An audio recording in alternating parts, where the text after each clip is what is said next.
Assalamualaikum warahmatullahi wabarakatuh. Selamat datang kembali ke mata kuliah Teknologi Bahan Makanan. Pertemuan kali ini kita akan membahas mengenai freeze drying. Minggu lalu kita membahas mengenai berbagai cara untuk mengeringkan bahan makanan. Salah satunya adalah freeze drying. Pada pertemuan ini kita akan bahas lebih lanjut mengenai bagaimana proses freeze drying dan juga apa sih keuntungan dari proses freeze drying. Kita akan membahas 3 bagian. Yang pertama adalah pengenalan apa sih freeze drying itu dan apa perbedaannya dengan proses pengeringan yang lain maupun dengan proses pembekuan. Kemudian yang kedua, bagaimana proses freeze drying dan alat apa saja yang diperlukan untuk proses freeze drying. Dan yang terakhir adalah advantages dan disadvantages dari proses freeze drying. Kita masuk ke bagian yang pertama mengenai definisi dari freeze drying. Sebelum kita masuk ke apa sih freeze drying, kita lihat dulu histori dari freeze drying. Jadi freeze drying ini ditemukan pada Perang Dunia Kedua. Tujuan awalnya justru bukan untuk menyimpan makanan atau bahan-bahan lain, tetapi digunakan untuk menyimpan dan transportasi darah selama Perang Dunia Kedua. Setelah Perang Dunia selesai, maka freeze drying ini mulai dimanfaatkan untuk menyimpan bahan makanan dan juga obat-obatan. Jadi tujuan utamanya sebenarnya untuk menyimpan produk tanpa pendinginan, tanpa refrigerasi, dan untuk menghilangkan moisture atau kandungan air yang ada di dalam bahan makanan yang tidak stabil terhadap kandungan air. Nah, ada istilah lain yang digunakan untuk menggambarkan freeze drying. Istilah ini disebut dengan lyophilization. Lyophilization ini umumnya digunakan di bidang farmasi dan biologis karena proses freeze drying ini juga banyak digunakan untuk menyimpan serum atau obat-obatan di dalam proses farmasi, kemudian menyimpan darah, solvent di bidang biologi.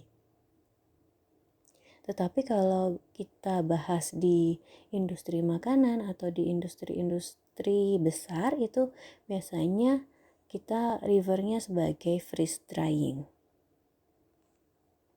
Pada pertemuan minggu lalu kita sudah sedikit membahas tentang freeze drying, bahwa freeze drying ini proses yang dilakukan untuk menghilangkan air tanpa adanya pemanasan, tetapi adanya adalah sublimasi. Jadi tahapan utama yang digunakan untuk menghilangkan air ini adalah proses sublimasi atau proses perubahan dari zat padat menjadi udara.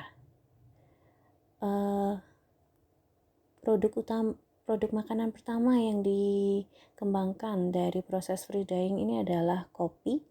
Kemudian sekarang sudah banyak produk-produk yang menggunakan proses freeze drying seperti buah, sayur, kemudian daging, sup-supan. Itu banyak yang sudah menggunakan teknologi freeze drying. Jadi definisi dari freeze drying ini adalah sebuah proses di mana air itu dihilangkan dari sebuah produk setelah kondisinya beku. Kemudian proses ini dilakukan pada proses tekanan vakum sehingga es yang sudah membeku tadi dapat berubah langsung dari kondisi padat menjadi uap atau menjadi vapor tanpa melewati proses pencairan. Untuk memahami proses freeze drying atau lyophilization, kita bisa melihat diagram fase dari air. Jadi, pada proses ini adalah diagram fase dari air. Jadi di sini adalah kawasannya fase solid, di sini fase liquid, dan ini adalah fase vapor. Apa sih yang terjadi? Air pada kondisi liquid dibekukan sehingga berubah menjadi solid atau menjadi es. Kemudian tekanannya diturunkan sampai kondisi vakum sehingga Fasenya masih berbentuk solid tetapi tekanannya sudah sangat rendah sehingga ada di titik ini di bawah triple point dari air. Kemudian diberikan panas sedikit, dipanaskan sedikit sehingga yang terjadi adalah proses sublimasi, perubahan dari fase solid menuju fase gas atau menjadi vapor, sehingga uapnya akan berpindah gitu ya, keluar dari bahan yang akan kita keringkan sehingga hanya tersisa produk keringnya saja. Nah, bedanya apa sih frozen sama freeze drying? Kalau frozen itu artinya dia hanya dibekukan saja. Jadi, pada proses frozen, tahapan yang pertama adalah bahan ini, misal di sini adalah sup, itu mengandung air. Ada supnya, kemudian ada air dan bahan-bahan lain. Pembekuan hanya berhenti pada sampai tahap kedua atau tahap freezing. Jadi airnya hanya berubah menjadi es pada suhu minus 30 derajat Celcius, di mana air ini berubah menjadi kristal es. Kemudian jika dikeluarkan gitu ya dari freezernya, maka air itu tidak hilang, tetapi dia hanya nanti akan mencair. Sehingga di sini bukan proses pengeringan, tetapi hanya sebagai metode penyimpanan. Sedangkan pada freeze drying, tahapan setelah freezing itu dilanjutkan ke tahapan yang ketiga, yaitu tahapan drying, di mana dia makanannya divakumkan, kemudian ketika vakum, air berubah molekul menjadi uap sehingga hanya tersisa bahan-bahan padatnya saja. Nah, keunggulan dari freeze drying dibandingkan dengan pengeringan biasa yang dengan panas, freeze drying yang pertama suhunya rendah sehingga kita bisa menghindari proses terjadinya gelatinase, karamelisasi, kemudian denaturasi dari bahan atau bahan yang akan kita keringkan sehingga kualitasnya akan tetap terjaga. Nah, yang terjadi pada freeze drying tadi itu ketika dibekukan itu terjadi proses sublimasi sehingga air yang sudah beku itu langsung berubah menjadi uap sehingga nanti akan tersisa bahan yang kering, airnya sudah keluar. Nah, pada pengeringan biasanya karena dikontakkan langsung dengan panas, maka yang terjadi adalah bagian luar dari bahan yang akan dikeringkan ini akan kering duluan. Sedangkan yang bagian dalam ini masih basah. Nah, kalau bagian luarnya ini sudah kering duluan, maka air yang ada di dalam ini terjebak di dalam, dia tidak bisa mendorong keluar karena sudah terjadi pengeringan penebalan gitu ya dari sel-sel dari bahan makanan ini sehingga air itu tidak bisa bergerak keluar, tidak bisa terjadi transfer massa dari bagian dalam maupun ke arah luar. Sehingga yang terjadi adalah case hardening di sini. Case hardening itu artinya di luarnya ini kering tetapi di dalamnya basah. Hal ini bisa menyebabkan bahannya kelihatan kering tapi dia nanti akan lebih mudah berjamur. Berbeda dengan pengeringan beku di mana ketika airnya ini sudah beku, kemudian disublimasi, maka pasti airnya itu bisa keluar seluruhnya. Jadi, produknya yang dihasilkan itu benar-benar produk yang kering tanpa menyimpan air. Jadi, kadar air dari proses freeze drying ini bisa ditekan hingga tersisa 1-4% saja. Jadi, keunggulan dari proses pengeringan dengan freeze drying ini ada dua, karena yang pertama karena suhunya rendah sehingga tidak merusak warna, tekstur dan lain sebagainya, dan yang kedua benar-benar kering sehingga bisa menghindari case hardening. Jadi goal utamanya dari freeze drying ini yang pertama adalah karena bahannya benar-benar kering sehingga produk yang dihasilkannya benar-benar ringan.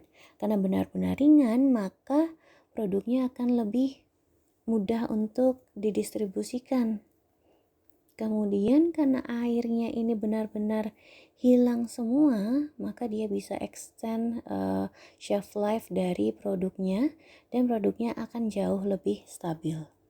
Kemudian yang ketiga juga nggak perlu proses refrigerasi selama dia terkemas dengan baik. Sekarang kita masuk ke bagian yang kedua. Akan kita bahas mengenai bagaimana proses dan tahapan dari proses freeze drying dan peralatan apa saja yang dibutuhkan dalam proses freeze drying. Sekarang kita bahas step apa saja yang dibutuhkan dalam proses freeze drying. Jadi pada proses freeze drying, yang pertama itu adalah sample preparation. Jadi kita menyiapkan dulu sampelnya. Kemudian tahapan utama yang pertama adalah proses freezing. Jadi proses freezing ini adalah proses solidification, bagaimana kita mengubah air ini menjadi zat padat. Tahapan yang kedua adalah proses primary drying. Primary drying ini tujuannya untuk proses sublimasi. Untuk menghilangkan padatan air tadi, air es tadi itu dihilangkan melalui proses sublimasi yang terjadi pada tahapan primary drying. Kemudian selanjutnya adalah secondary drying. Di sini adalah proses desorption. Desorption di sini adalah menghilangkan air sisanya. Sehingga dari proses ini baru didapatkan final product. Jadi tahapan proses utamanya ada 3, freezing di mana terjadi solidification, kemudian primary drying di mana terjadi sublimasi, dan secondary drying di mana di situ terjadi desorption. Ini adalah gambaran steps yang terjadi pada freeze drying. Jadi yang pertama itu adalah freezing stage-nya.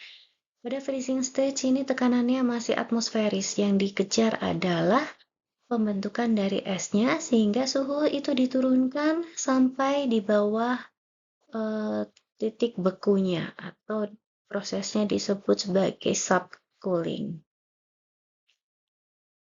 Setelah terbentuk kristal esnya, maka suhunya sedikit dinaikkan untuk memastikan terjadinya ada proses sublimasi sehingga molekul air tadi yang sudah terbekukan itu keluar dari bahan yang akan kita bekukan sampai dia tersisa produk keringnya saja. Jadi di situ bentuknya porus atau berpori-pori.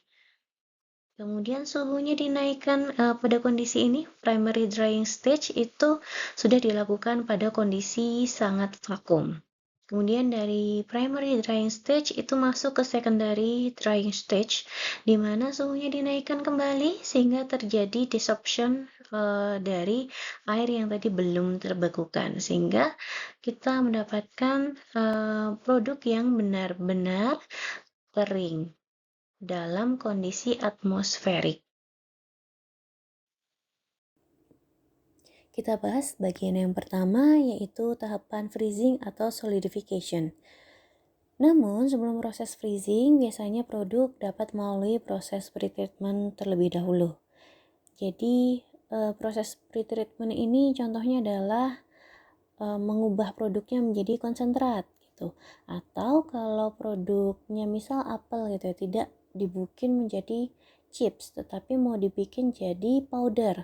Nah, kalau si apel ini cuma dipotong-potong kemudian dijadikan dikeringkan melalui proses freeze drying, itu akan susah gitu ya proses grindingnya, maka bisa diubah dulu menjadi puree sehingga nantinya itu akan mudah untuk mengubah produk padat ini menjadi powder gitu. Bisa juga menaikkan tekanan atau vapor solventnya, kemudian bisa menambahkan surface areanya dengan cara mengecilkan ukuran dan lain sebagainya. Nah, pada skala lab itu dapat dilakukan di dalam freezer gitu ya, tidak perlu dalam alat freeze dryer, atau bisa juga dilewatkan pada liquid nitrogen. Nah, pada proses pembekuan ini biasanya akan ada dua tahapan. Yang pertama adalah tahapan pembentukan dari ice crystal. Kemudian juga proses supercooling atau menurunkan suhunya sampai di bawah freezing point-nya. Nah, penentuan suhu ini penting karena kita harus menurunkan suhu proses freezing ini di bawah titik eutecticnya. Titik eutectic ini adalah titik terendah, titik suhu terendah di mana fase liquid ini stabil pada tekanan tersebut. Jadi eutectic point ini adalah freezing point terendah yang bisa atau sebagai lowest melting point atau titik leleh terendahnya dari zat yang akan kita bekukan gitu. Nah, menentukan suhu ini penting karena kita harus memastikan terjadinya sublimasi. Jika kita menggunakan suhu di atas dari suhu sublimasinya, maka atau di bawah suhu freezing point-nya, maka tidak akan terjadi proses sublimasi. Nah, proses pendinginan atau freezing ini itu bisa dilakukan secara cepat atau lambat. Tetapi biasanya akan lebih bagus jika proses pembekuan ini terjadi secara lambat. Kenapa? Karena ketika proses freezing ini terjadi secara lambat, maka akan menghasilkan kristal es yang lebih besar. Nah, kristal es yang lebih besar ini akan lebih memudahkan proses freeze drying atau proses sublimasinya. Sehingga biasanya yang proses pendinginan yang digunakan itu adalah proses pendinginan yang slow karena menghasilkan kristal yang lebih besar sehingga lebih mudah untuk disublimasi. Biasanya freezing temperatur atau suhu freezing ini antara minus 50 derajat Celcius sampai minus 80 derajat Celcius. Tahapan ini adalah tahapan yang paling penting di dalam proses freeze drying secara keseluruhan karena jika tidak terjadi dengan baik, maka produk akan lebih mudah untuk busuk karena airnya tidak terbekukan seluruhnya. Nah, pada produk yang besar sekali, maka untuk proses freezing ini bisa membutuhkan waktu sampai berbulan-bulan. Step yang kedua adalah step primary drying. Pada proses ini itu terjadi proses perubahan es menjadi gas tanpa terjadi proses pelelehan. Proses ini terjadi pada kondisi vakum untuk menghilangkan uapnya, kemudian ditambahkan panas gitu untuk menguapkan air yang sudah terbekukan di bagian dalam bahan. Jadi seperti bisa dilihat pada gambar yang di samping, pada proses primary drying ini terjadi proses mass transfer dan heat transfer. Jadi produk itu sudah terbekukan air itu sudah terbekukan di dalam produk. Kemudian pada proses primary drying itu dikenakan panas sehingga air yang sudah terbekukan di dalam bahan itu akan teruapkan sehingga terjadi mass transfer keluar dari bahan.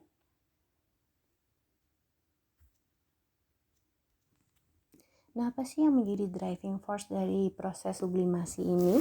Selain panas yang diberikan, itu juga ada perubahan pressure yang terjadi antara produknya dengan chamber kondensernya. Sehingga kalau perbedaan temperatur dan pressure-nya itu semakin besar, maka proses di sini terjadi lebih cepat juga. Biasanya suhu akan dinaikkan dari minus 40 sampai 20 derajat Celcius pada proses sublimasi ini, tetapi suhu itu tidak dinaikkan sampai di atas suhu eutectic sehingga tidak mengubah fasenya. fase ke cair. Kemudian vakum ini tujuannya untuk menghilangkan molekul molekul udara sehingga vapornya itu bisa bertransfer secara mudah dari bahan menuju chamber kemudian ke kondenser. Pada tahapan ini sekitar 85% sampai 90% air itu terhilangkan. Tahapan yang ketiga adalah secondary drying. Proses ini adalah proses desorption. Tahapan ini menghilangkan sisa air yang ada pada produk yang sudah ter-freeze drying. Jadi air yang belum hilang itu adalah air-air yang terikat pada molekul bahannya. Proses ini terjadi dengan menaikkan suhu dan juga menurunkan tekanan vakumnya sehingga air-air yang terikat ini bisa keluar dari bahan sehingga produk yang dihasilkan ini benar-benar kering. Produk yang dihasilkan pada tahapan ini biasanya hanya tersisa air sekitar 1% sampai 4%. Sekarang kita masuk pada bagian equipment dari freezer dryer. Jadi pada alat freeze drying ini ada beberapa bagian. Yang pertama adalah vakum atau product chambernya. Di sini bahan-bahan itu akan ditaruh di bagian ini. Biasanya akan ada tray atau shelf gitu, dimana di shelfnya itu ada plat pemanasnya. Jadi itu masuk ke bagian yang kedua, heater to supply latent heat of sublimation. Jadi di plat-plat itu akan dialirkan panas sehingga terjadi proses sublimasi. Kemudian yang paling penting adalah refrigeration system. Jadi pada refrigeration system itu mendinginkan kondenser yang terdapat pada freeze dryer sehingga dia juga mendinginkan shelves yang ada di product chamber sehingga produknya akan terbekukan. Kemudian ada di vacuum systemnya. Jadi ini vacuum system yang terkoneksi dengan kondenser dan terkoneksi dengan product chamber untuk menghasilkan kondisi vakum di dalam freeze dryer.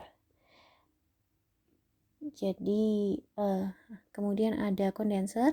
Jadi kondenser ini tujuannya untuk menarik vapornya, mengeluarkan vapornya yang tersublimasi keluar dari freeze dryer. Air yang tersublimasi nanti akan terakumulasi di dalam kondenser sehingga dia akan terpisahkan gitu. Temperatur dari kondenser biasanya di bawah temperatur dari produknya. Dan yang paling penting adalah kontrol sistemnya karena pada proses freeze drying ini sangat tergantung dari suhu dan tekanan, maka tanpa ada proses kontrol yang baik, kondisi ini tidak akan tercapai. Jadi ini adalah skema dari freeze dryer. Jadi ada produk yang ada di dalam chamber, kemudian ada kondensernya dalam kondisi vakum dan proses refrigerasi dan juga ada thermal fluidnya. Jadi yang terjadi adalah produk yang ada di chamber itu di freezingkan pada proses refrigerasi, kemudian thermal fluid ini akan dialirkan gitu ya di plate-platenya sehingga airnya akan tersublimasi. Karena tersublimasi dia ditarik melalui kondenser sehingga dikeluarkan dari sistem melalui pompa vakum. Jadi ini tahapan yang terjadi sebenarnya hanya sederhana, dibekukan, kemudian dipanaskan sehingga terjadi sublimasi, uap yang tersublimasi ditarik melalui pompa vakum ke kondenser. Ada beberapa jenis freeze dryer, biasanya dibagi menjadi dua, yaitu tipe konduksi dan tipe iradiasi. Pada tipe kontak atau konduksi, freeze dryer yang bekerja secara konduksi, biasanya makanan atau bahannya itu akan ditaruh di trays atau di nampan seperti itu, di mana nampannya itu berada di atasnya heater plates. Proses dryingnya itu terjadi sangat lambat karena panasnya itu ditransfer melalui konduksi yang ada di plate bawahnya. Kemudian yang kedua adalah accelerated freeze dryer. Pada accelerated freeze dryer, ini gambarnya yang ada di samping. Jadi makanan atau bahannya itu akan ditaruh di antara dua layer metal gitu, ada dua lapisan metal, ada dua gitu ya. Makanannya itu berada di tengah-tengahnya. Kemudian dia sedikit ditekan pada kedua sisinya, dan si plate ini nggak cuman sebagai penekannya, tetapi dia juga ada heating plate-nya sehingga terjadi proses sublimasi. Pemanasan yang terjadi ini secara konduksi dari metal plate yang ada, tetapi proses transfer panas yang terjadi ini jauh lebih baik dibandingkan conduction freeze dryer. Karena pada plate-nya itu tidak plate yang nampan, tetapi bentuknya adalah mesh atau bentuknya ada jaring-jaringnya gitu. Jadi si sublimasi vapornya ini keluar dengan lebih mudah dibandingkan conduction freeze dryer.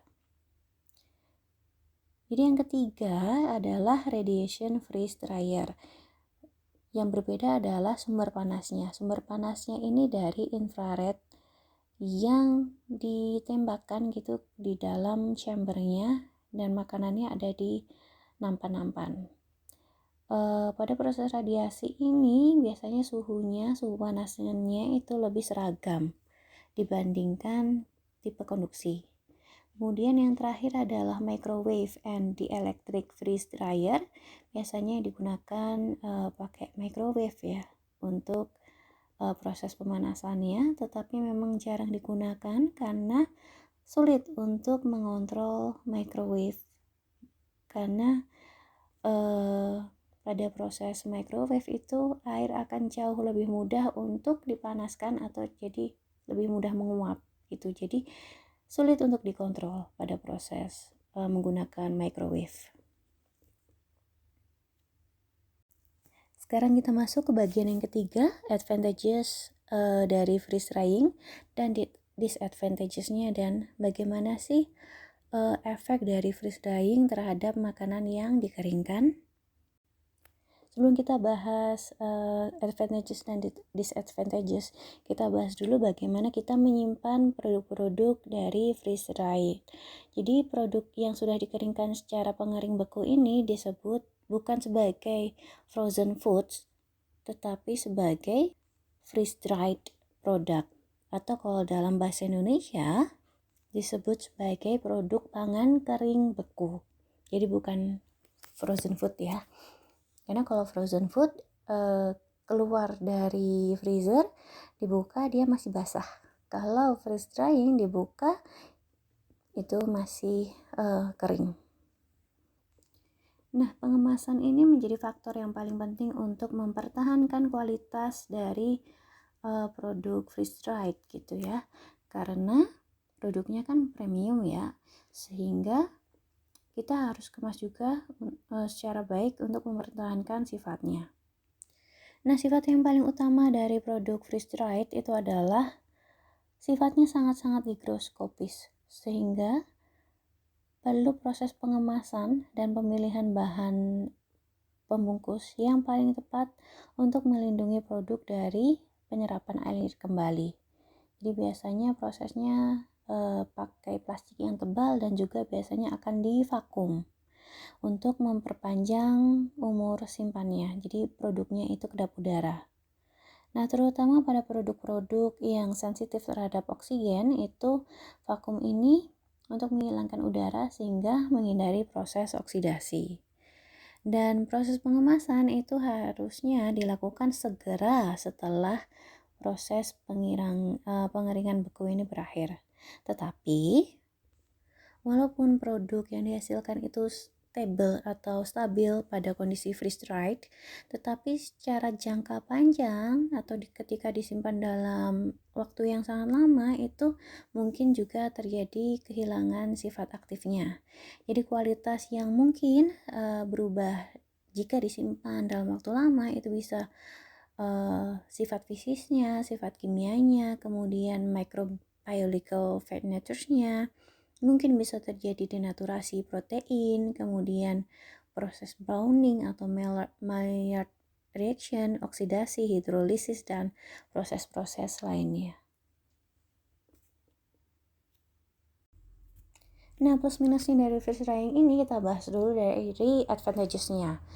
Karena produk yang dihasilkan ini sangat ringan, sehingga lower cost untuk shipping dan transportation cost-nya.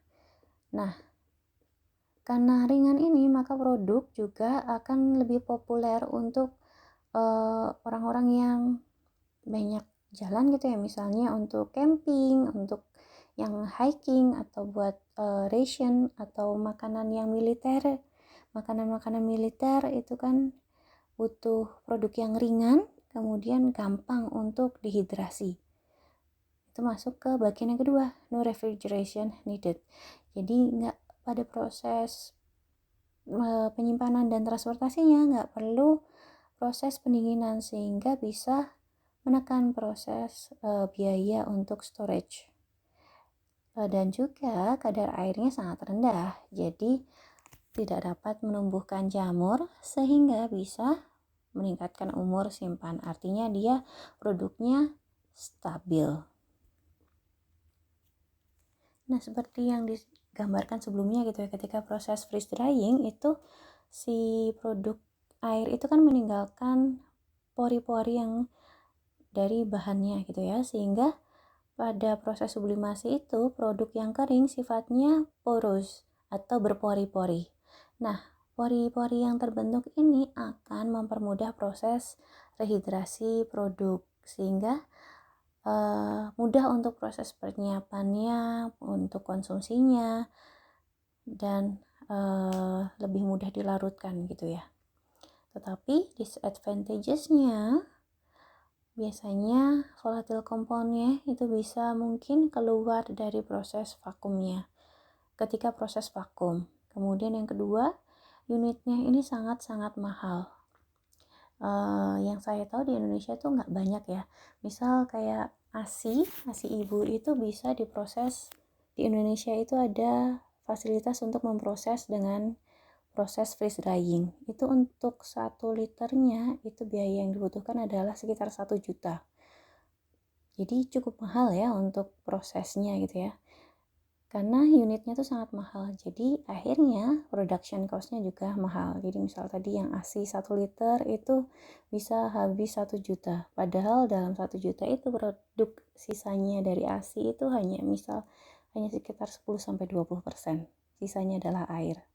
Kemudian yang keempat, long drying cycles. Jadi butuh waktu lama untuk menghasilkan produk kering yang baik. Nah, yang terakhir, bagaimana sih karakteristik dari produk kering beku ini atau freeze dried produk? Yang pertama, dapat mempertahankan sifat fisik, warna, bentuk, tekstur, dan flavornya. Yang kedua, komponen aromanya itu volatil, biasanya tidak keluar bersama uap tetapi berada pada matriks bahan pangan. Jadi aroma retentionnya itu sekitar 80% sampai 100%. Kemudian teksturnya dipertahankan, jadi bentuknya tuh nggak berubah. Kalau buah ya tetap buah gitu ya, tetapi ada sedikit penyusutan. Kemudian strukturnya kan tadi berpori, sehingga proses rehidrasi atau diairkan kembali itu lebih mudah, tetapi mudah pecah. Kemudian tidak ada perubahan dari protein, pati, dan karbohidrat karena tidak ada proses pemanasan pada suhu tinggi. Tetapi disadvantages-nya adalah bahan makanan ini biasanya struktur porinya terbuka, sehingga ada kemungkinan oksigen ini akan masuk ke dalam bahan makanan, sehingga akan mengoksidasi lemak yang ada di dalam bahan makanan. Sehingga produk itu biasanya harus disimpan dalam kemasan inert atau biasanya di benar-benar dikemas dalam kondisi vakum. Kemudian memang terkadang ada sedikit penurunan pada kandungan tiamin dan asam askorbat, tetapi vitamin yang lain itu tidak akan berubah. Dan kalau proses pre-treatmentnya ada proses blanching atau proses pemanasan singkat, itu kemungkinan ada proses kehilangan gizi pada proses blanching. Ini adalah beberapa contoh produk, walaupun tadi di depan mungkin ada beberapa gambar buah-buahan gitu ya, ada strawberry, ada raspberry, ada blueberry gitu ya, yang sudah di freeze dried. Tapi di sini ada produk freeze dried yang lain, misalnya carrot, kemudian radish, kemudian parsley, bisa brokoli, meat atau daging-dagingan itu juga bisa dikeringkan secara freeze dried. Kemudian onion atau bawang juga bisa di freeze dried. Produk yang lain kacang-kacangan juga bisa, atau produk-produk yang mengandung karbohidrat tinggi itu juga bisa dipertahankan, misalnya chestnut, kemudian ginger slice. Jadi karena tadi aroma retentionnya itu 80-100%, aromatik dari ginger atau jahe ini tidak hilang. Kemudian pumpkin, labu itu juga tidak hilang struktur karbohidratnya. Kemudian juga potato wedges atau kentang potong itu juga bisa di freeze dried. Baik, kita sudah masuk di akhir pertemuan pada materi freeze drying. Terima kasih atas perhatiannya. Kurang lebihnya mohon maaf. Wassalamualaikum warahmatullahi wabarakatuh.